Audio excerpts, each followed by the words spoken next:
Bienvenue dans ce numéro spécial d'Enquête de vérité. Ce soir, nous partons à Los Angeles pour un procès que la famille et les fans de Michael Jackson attendent maintenant depuis près de 2 ans.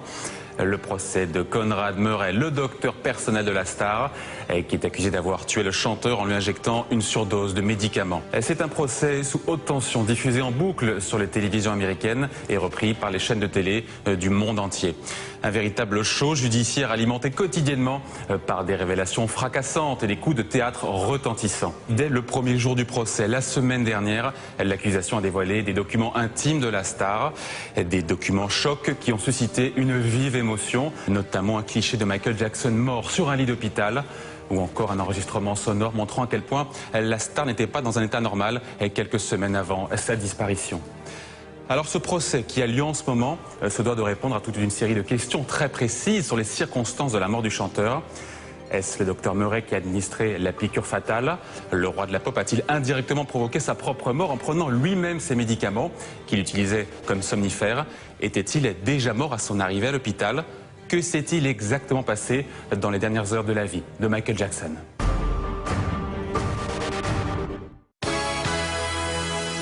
Los Angeles, 27 septembre 2011. 2 ans après le décès du roi de la pop, Michael Jackson, c'est l'ouverture du procès que les fans de toute la planète attendent. C'est au moins une question de principe qu'il aille en prison quand même. Ça s'appelle un meurtre. La famille Jackson a porté plainte contre le docteur Conrad Murray, médecin personnel du chanteur. Il comparait pour homicide involontaire sans préméditation.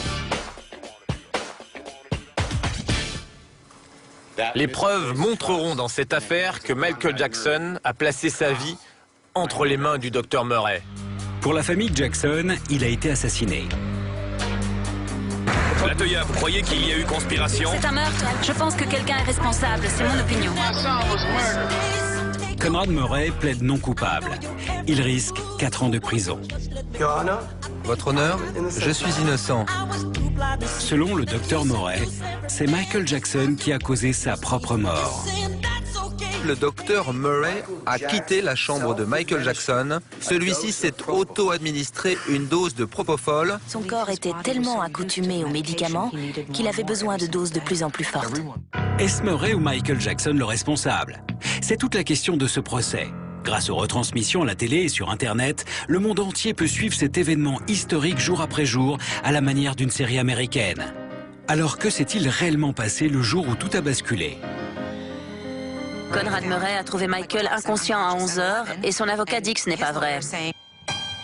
Les négligences de Murray ont-elles entraîné la disparition accidentelle de la star? Il a appelé tous les gens qu'il pouvait, à l'exception du 911. Michael Jackson aurait-il survécu si les urgences avaient été prévenues à temps? C'était un patient qui avait de grandes chances d'être sauvé. Est-ce un meurtre prémédité comme le croient les adeptes de la théorie du complot? Murray est plus préoccupé à couvrir ses propres négligences. Murray a-t-il essayé de dissimuler des preuves? Il les a ramassées et les a mises dans un sac noir. Ou encore, plus dur à accepter, Michael Jackson était-il un accro aux médicaments qui a précipité sa propre mort? Cela fait des années qu'il prenait du propofol. Et ça devenait de plus en plus compliqué pour lui de s'en procurer. Alors comment Michael Jackson est-il mort? Retour sur le déroulement des dernières heures de la vie de la star, grâce à ce procès palpitant, étape par étape. Au cœur du procès du docteur Murray, qui a tué Michael Jackson? Michael Jackson est décédé suite à une crise cardiaque. Pour l'instant, on ne connaît pas les circonstances exactes. Superstar Michael Jackson has died this afternoon at UCLA Medical Center. He was 50 years old. 25 juin 2009. Le monde stupéfait apprend la mort du chanteur. Michael Jackson a succombé à un arrêt cardiaque, à 50 ans à peine. C'est tellement dur à concevoir que certains fans ne veulent même pas y croire. Samantha, une Française qui vit aux États-Unis, s'en souvient parfaitement. On est quand même allé à l'hôpital et malgré les reportages qui annonçaient sa mort, on a refusé d'y croire jusqu'à ce qu'on voit l'hélicoptère qui était venu chercher son corps. Les fans des 4 coins du globe sont dévastés. C'est un deuil général. On est resté assis dans nos voitures à pleurer jusqu'à ce qu'il fasse nuit et qu'on trouve le courage de rentrer chez nous. Je me rappelle de rien de cette soirée-là. Je ne sais pas comment je suis rentrée chez moi avec mes amis. Et les prochains jours, on est juste restés assis, allongés, tous chez moi, à pleurer, à ne pas y croire.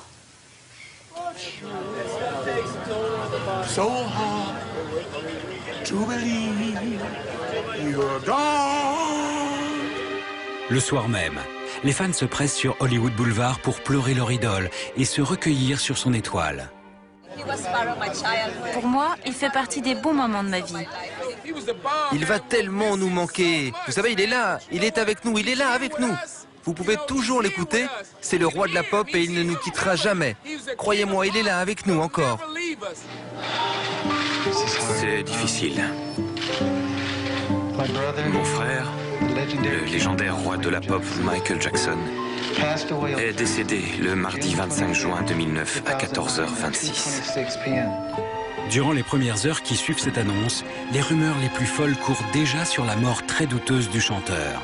Quand je suis arrivé le lendemain, juste quelques heures après la mort de Michael Jackson à Los Angeles, c'était évidemment à la une de tous les médias, de tous les journaux, de toutes les télés, de toutes les radios. Il y avait des fans partout, notamment par exemple sur Hollywood Boulevard, il y a l'étoile des stars, et l'étoile des stars, il y a l'étoile de Michael Jackson. Il y avait une queue immense, il y a des gens qui faisaient la queue pendant des heures, juste pour approcher un bout de trottoir, une étoile, mettre une fleur, un petit mot, un cœur, etc. Le problème, c'est que quand on a appris sa mort le 25 juin, en dehors de l'hôpital, personne ne savait de quoi il était mort. On a juste appris que c'était une crise cardiaque et qu'il était décédé. Moi et mes amis qui avions été là les dernières semaines, qui savions que Michael n'était pas en bonne santé, on a pensé que c'était à cause du stress, à cause de tout ce qui se passait autour de lui et dont il nous avait parlé. On s'est tout de suite dit que, du moins moi personnellement, qu'ils avaient réussi à le tuer enfin. De son côté, la famille a immédiatement des soupçons de meurtre. Latoya a dit que son frère avait des traces de piqûres sur tout le corps. Entre les orteils, dans le cou, dans les doigts, dans l'aine. Ce sont les endroits principaux où les drogués se font leur injection. Latoya, vous croyez qu'il y a eu conspiration? C'est un meurtre. Je pense que quelqu'un est responsable. C'est mon opinion. Il y a un médecin à ses côtés. Ah bon, il y a un médecin à ses côtés, mais c'est qui? Et là, tout est parti autour du médecin de Michael Jackson. Ces derniers temps, Michael Jackson vivait en permanence avec un cardiologue personnel, le docteur Murray. Quel rôle le médecin a-t-il joué? Que s'est-il passé ce soir-là? Pourquoi le chanteur était-il inconscient? Samantha faisait partie d'un cercle de fans privilégiés qui suivaient Michael partout. Il leur faisait tellement confiance que les enfants de la star leur apportaient même des repas devant sa maison. On était tout le temps très respectueux avec Michael. Il nous connaissait de vue ou par nom, etc. On ne prenait pas de photos de lui. Il savait qu'on était des fans qu'il aimait profondément. Et... Comme beaucoup de fans, elle est du même avis que la famille Jackson. J'ai tout de suite remis la théorie de la mort accidentelle quand j'ai entendu de l'autopsie faite, etc., etc.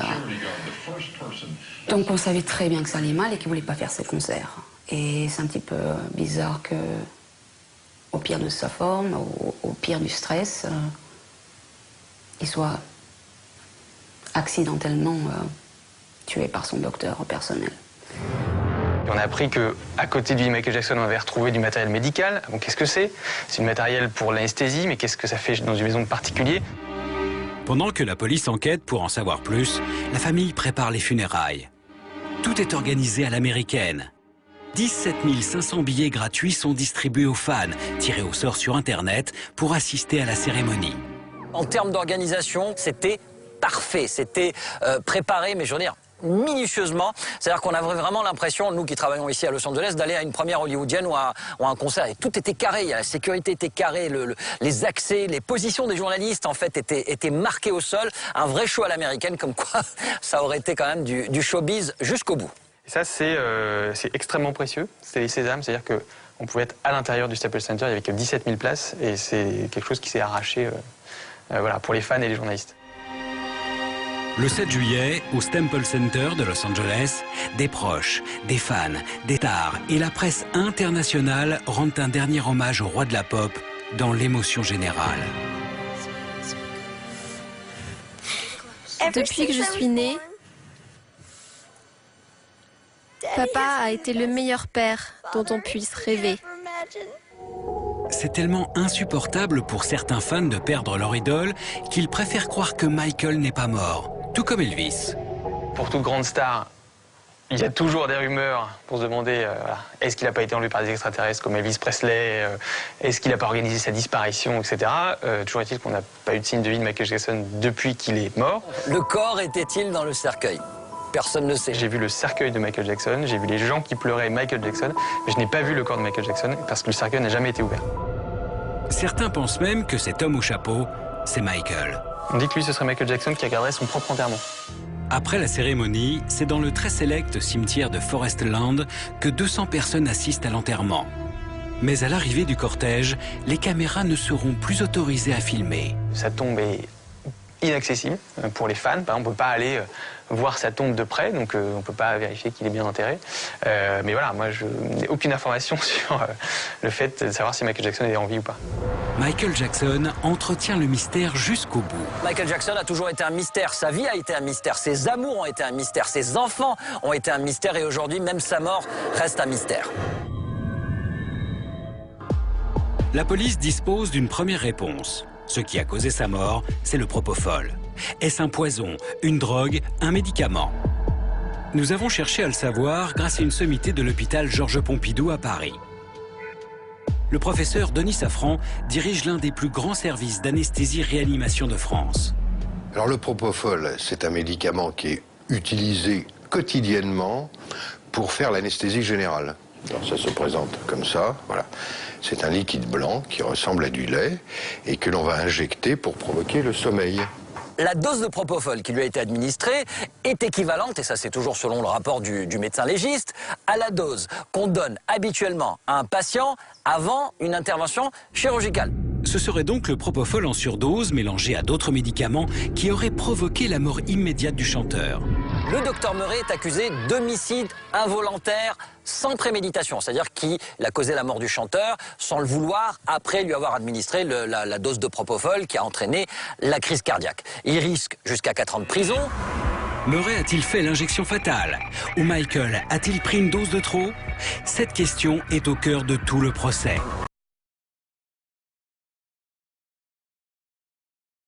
Représenté par le procureur David Walgren, c'est l'accusation. De l'autre, Edward Ednoff, l'avocat du docteur Murray, c'est la défense. Dès le début, il se renvoie la balle. Les preuves montreront dans cette affaire que Michael Jackson a placé sa vie entre les mains du docteur Murray. Les preuves montreront sans équivoque que cette confiance lui a coûté cher. Que cette confiance mal placée dans les mains du docteur Murray a coûté la vie à Michael Jackson.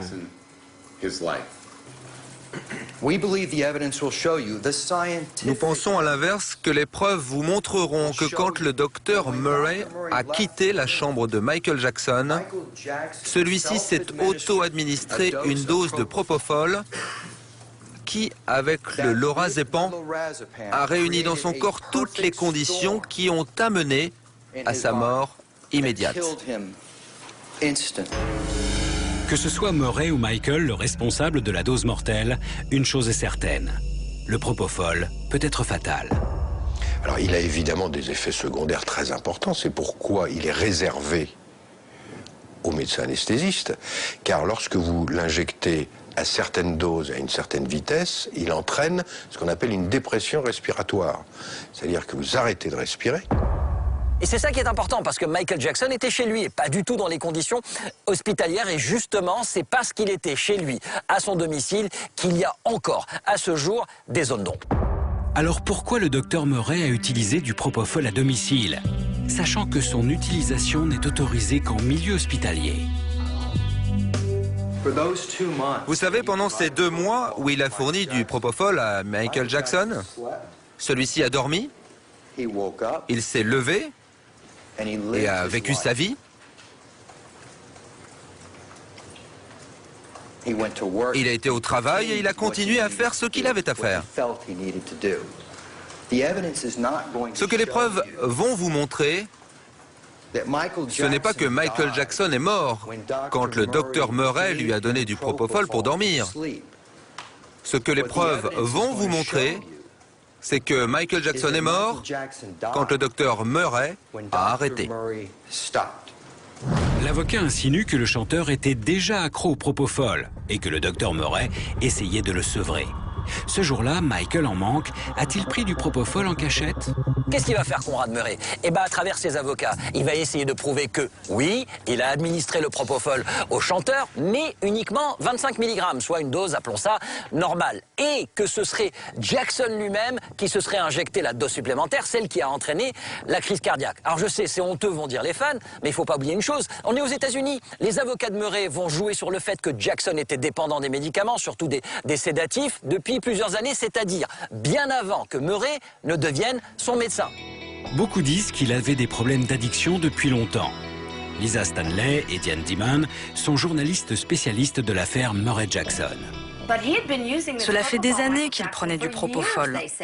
Et ça devenait de plus en plus compliqué pour lui de s'en procurer.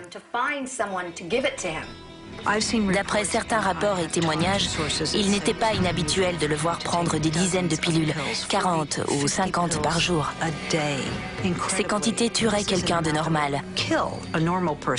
Mais je crois que son corps était tellement accoutumé aux médicaments qu'il avait besoin de doses de plus en plus fortes.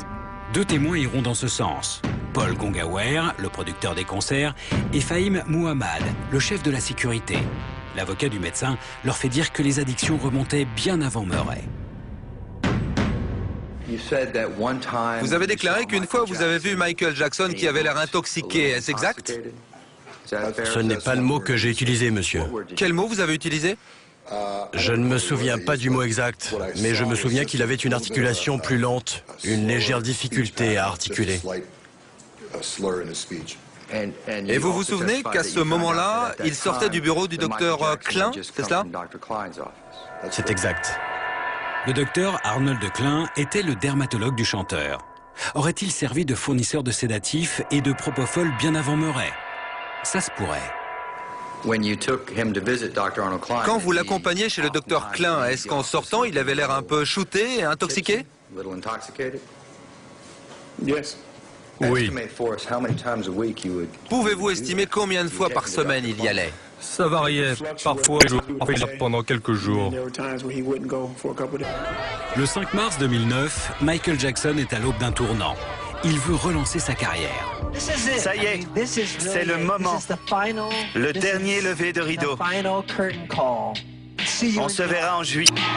C'est parti pour des mois de préparation, ce qui aurait dû être la légendaire tournée This Is It. Michael Jackson n'est pas monté sur scène depuis des années. Son état de santé doit être dès le premier jour Le directeur des concerts engage alors le docteur Murray. Mais qui est-il? Et pourquoi le chanteur choisi? Le docteur Conrad Murray était un médecin qui avait beaucoup de succès avant de devenir le médecin de Michael. Il n'avait pas ni 1, ni 2, mais 4 cabinets.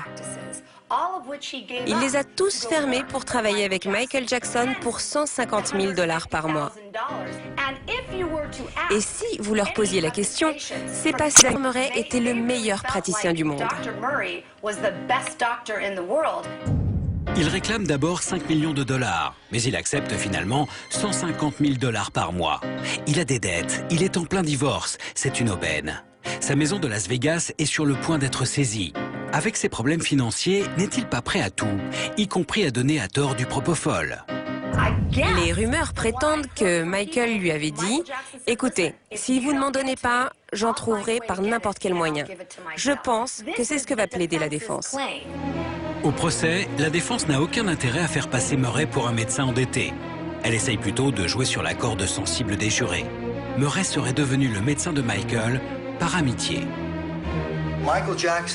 Michael Jackson et lui sont devenus amis. Amis avant tout. Michael Jackson lui a parlé de son enfance, de sa famille, de ses rêves, de ses espoirs. Ils étaient amis avant tout. C'est le moment où l'Assemblée verra les premières larmes de Murray. Le procureur lui aussi va alors jouer sur la corde sensible du jury. Il n'hésite pas à frapper fort avec cette photo choc. Voici Michael sur scène le 24 juin et Michael mort le 25. Toute la salle frissonne. J'ai été choquée par contre que dans les 15 ou 30 premières minutes, il montre le cadavre de Michael Jackson. Ça, je m'y attendais pas, ça m'a foudroyée. Évidence physique, c'est extrêmement dur. Parce que pour les fans, c'est notre héros, c'est notre passion, et pour la famille qui sont là à voir leur frère, leur enfant mort, et que ce soit diffusé globalement sur un écran et propagé sur Internet, il n'y a pas de mots. Richard Gabriel est consultant juridique et spécialiste de l'affaire Murray. Pour lui, tenter d'émouvoir les jurés est une stratégie risquée. Si le juré a la sensation qu'une partie ou l'autre joue avec ses sentiments, ça peut se retourner contre eux. Sur la demande de Michael, Murray lui aurait donc fourni tous les médicaments pour assurer ses répétitions. La reprise est éprouvante.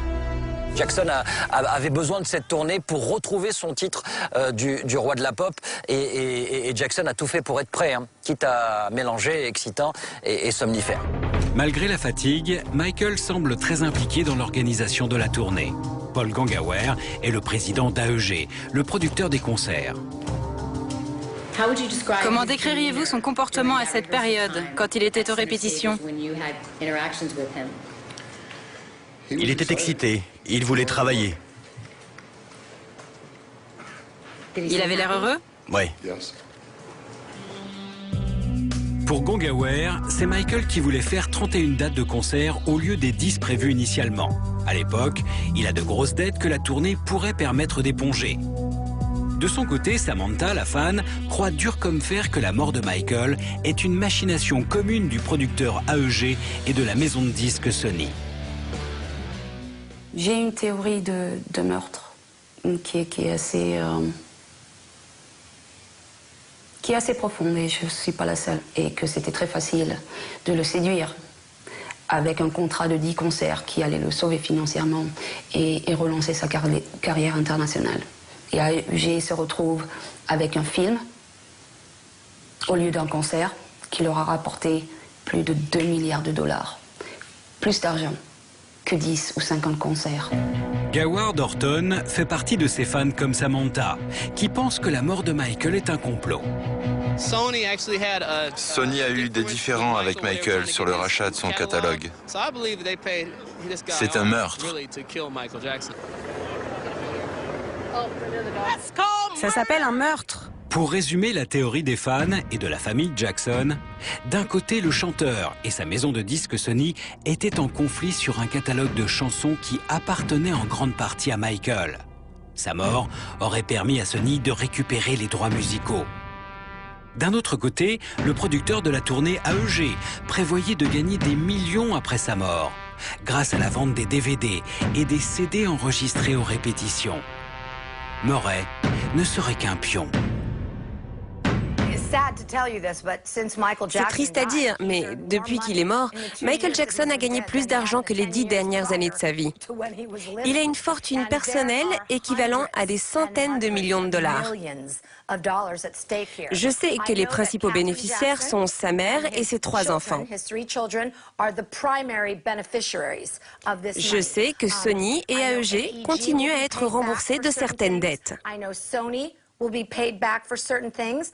À l'époque, Michael a donc une grosse pression pour cette tournée. Mais en réalité, est-il vraiment en état de faire son grand retour sur scène? Tous ceux qui voyaient Michael savaient que quelque chose n'allait pas. Il continuait de perdre du poids. Il n'aurait jamais dû être en train de répéter pour donner une telle série de concerts. Michael, comment ça va? Il avait de terribles douleurs dans les jambes. Ses pieds lui causaient des problèmes aussi. Je soupçonnais qu'il était en danger avant même qu'il meure, qu'on a essayé d'intervenir le jour d'avant, avec des lettres, avec des témoignages de fans qui connaissaient personnellement, en disant « On voit que t'es pas bien, on a peur que tu meurs, arrête les concerts, t'as rien à prouver, on t'aimera toujours. » Katy Jory est l'avocate d'AEG. À l'époque des répétitions, c'est elle qui rédige le contrat d'engagement de Murray. Il fait alors des demandes quelque peu surprenantes.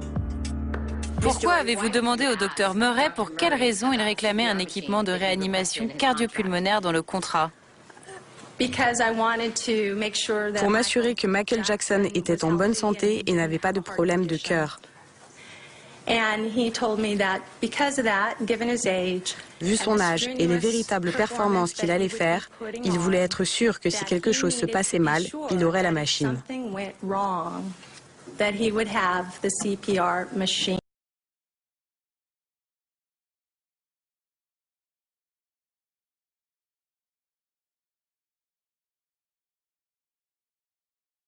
De la santé de son patient depuis le début. L'accusation est en droit de se poser la question. Le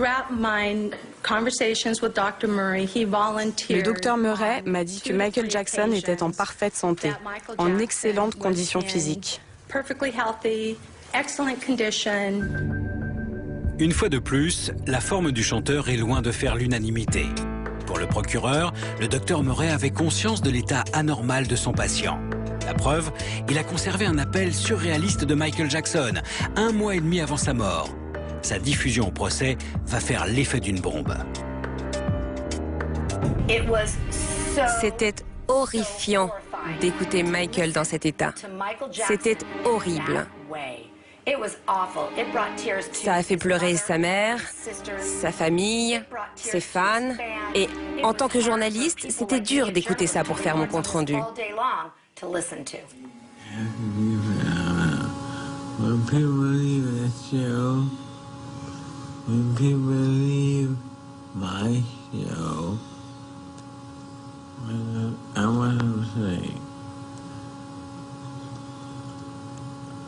I've never seen nothing like this in my life. Go, go. I've never seen nothing like this. Go. Quand on écoute cet enregistrement, on se rend compte à quel point cette tournée était importante pour lui et à quel point il était prêt à tout pour la faire. Il voulait être le plus grand artiste du monde. Ce qu'il ressentait ne m'étonne pas vraiment. Ce qui me dérange le plus, c'est que le docteur Murray ait fait cet enregistrement. Alors, allait-il s'en servir pour faire chanter Michael, si celui-ci le virait après la tournée? Ou alors, allait-il s'en servir au cas où quelque chose arriverait, pour prouver que Michael n'était pas dans son état normal? Je me suis demandé pourquoi est-ce que ce docteur a enregistré son client, qui était sous l'influence des médicaments que ce docteur lui avait donnés. Quelle était l'intention? Est-ce que c'était la première fois? Pourquoi l'a-t-il enregistré? Est-ce que ça faisait part du complot à avoir quelque chose en réserve pour faire passer Michael Jackson pour un drogué? La réaction des jurés à cet enregistrement est déterminante. Certains penseront que Michael était un addict et qu'il a précipité. D'autres seront touchés de sa vulnérabilité et la négligence du docteur. C'est tout l'enjeu du procès. Les jurés ont eu le souffle coupé quand ils ont entendu la voix de Michael comme ça. Ça a eu un impact énorme sur eux.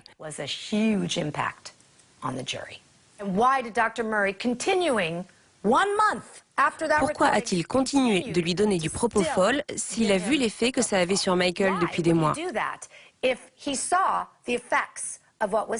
Quel genre de docteur est-il? Que vous a-t-il dit? Que Michael était émotionnellement et physiquement apte à faire la tournée. Kenny Ortega est l'ami et le chorégraphe de Michael Jackson. Pendant les répétitions, il s'inquiète beaucoup du moral et de la forme du chanteur. En témoigne ce mail envoyé à AEG, le producteur des concerts.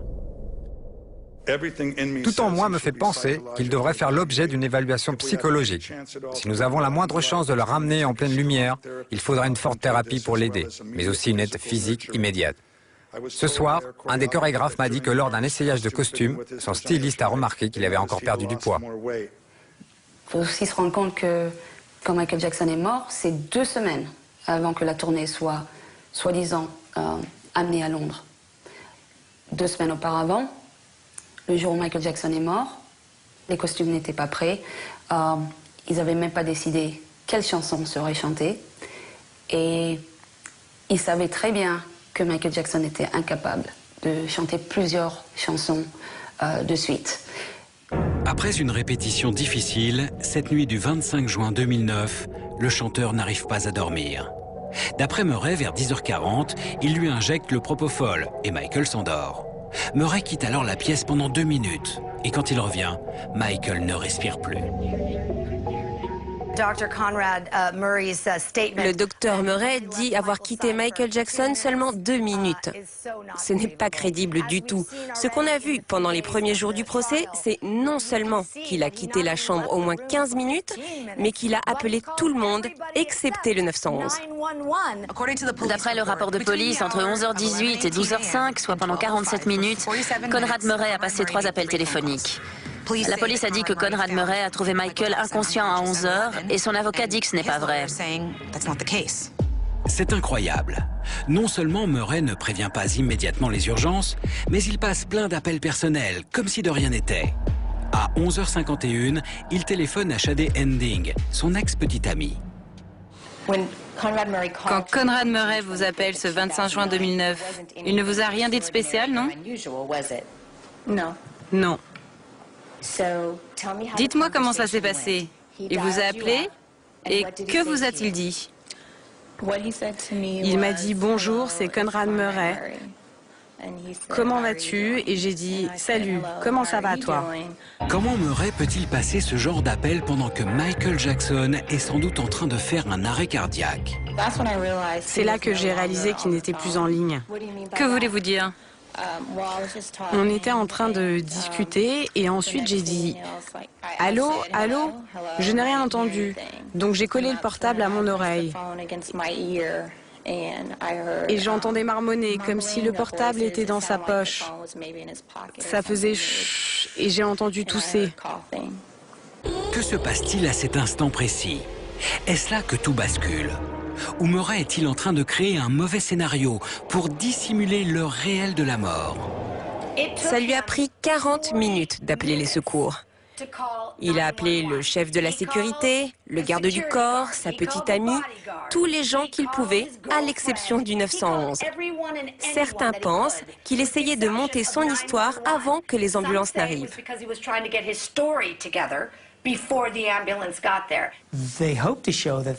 Qui ferait tout pour le réanimer. Le procureur veut montrer qu'en passant tous ces appels, Murray est plus préoccupé à couvrir ses propres négligences. Entre 12h05 et 12h10, soit plusieurs minutes avant l'appel aux urgences, Kate Chase, la chef cuisinière, voit surgir Murray au rez-de-chaussée. J'ai vu le docteur Murray dévaler les escaliers. Il hurlait « Vite, vite, allez chercher Prince. Allez chercher la sécurité. » À 12h13, il appelle ensuite Michael Amir Williams, l'assistant personnel du chanteur, et lui laisse un message. Ces révélations au procès vont faire très mal à Murray.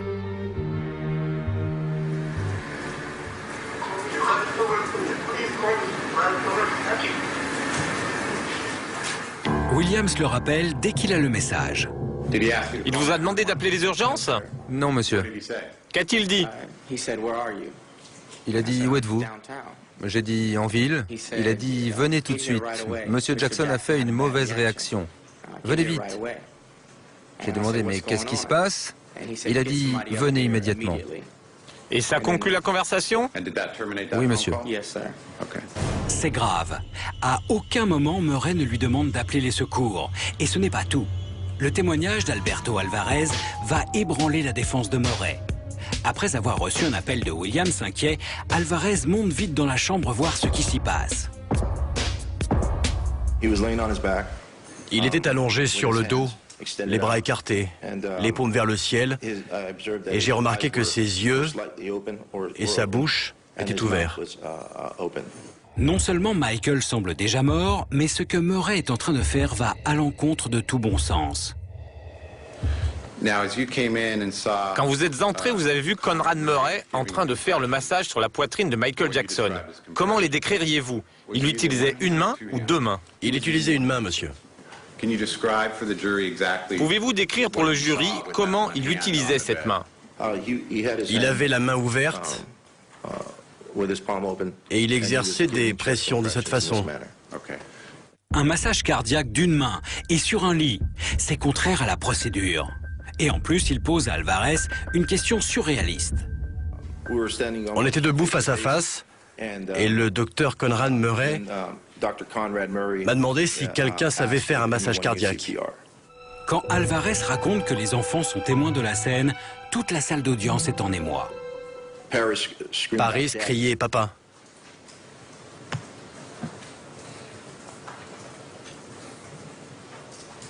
Quand vous avez entendu Paris crier papa, elle pleurait? Oui, monsieur. Alvarez sort les enfants de la chambre et revient. Sa révélation suivante est fracassante. Murray fait alors disparaître des preuves. Est-ce qu'il vous a demandé de faire quelque chose avec des fioles? Oui, quand j'étais près du lit.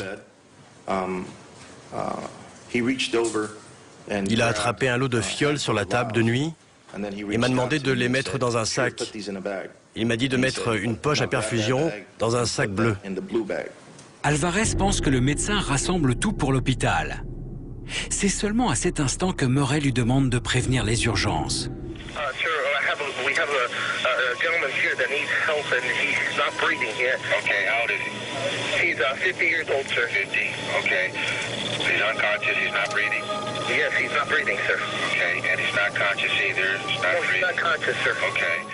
Mais pourquoi Murray ne s'en est-il pas occupé lui-même bien avant?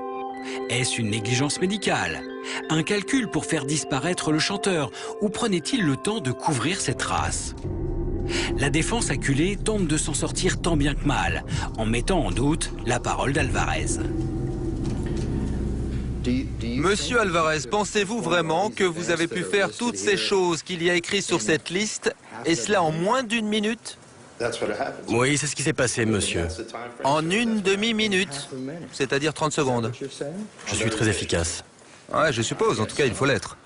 Kate Chase décrit ensuite l'atmosphère de chaos qui règne dans la maison avant l'arrivée des secours. Les enfants pleuraient et criaient. Et ensuite, on s'est regroupés et on a prié.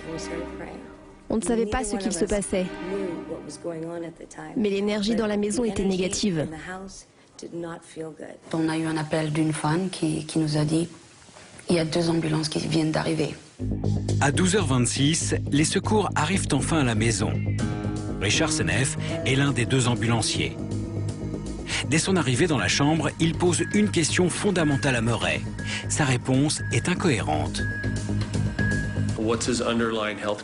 A-t-il des antécédents médicaux? Il n'a pas répondu à plusieurs reprises et il a fini par dire qu'il n'en avait pas. L'ambulancier est très surpris puisqu'il y a une potence à intraveineuse et d'autres équipements médicaux dans la pièce. Mais ce qui aggrave le plus le cas du médecin et qui va choquer le monde entier, c'est cette phrase. C'était un patient qui avait de grandes chances d'être sauvé. Pourquoi? Par rapport au timing? Tout à fait. C'est vraiment un problème de timing. S'il nous avait appelés tout de suite, si on était arrivé plus tôt, on aurait eu de grandes chances de faire redémarrer le cœur. Vous avez bien entendu, Michael Jackson aurait pu être sauvé. Ce témoignage risque d'être fatal à l'accusé. Et là aussi, Murray semble dissimuler des preuves, comme avec Alvarez, le garde du corps. Quand vous êtes retourné dans la chambre, décrivez-moi ce que faisait le docteur Murray. Il avait un sac dans ses mains et il ramassait des choses par terre. Où était-il quand vous l'avez vu ramasser ces choses? Près de la table de nuit. À ce moment-là, tout le monde se demande ce que Murray chuchote à son avocat.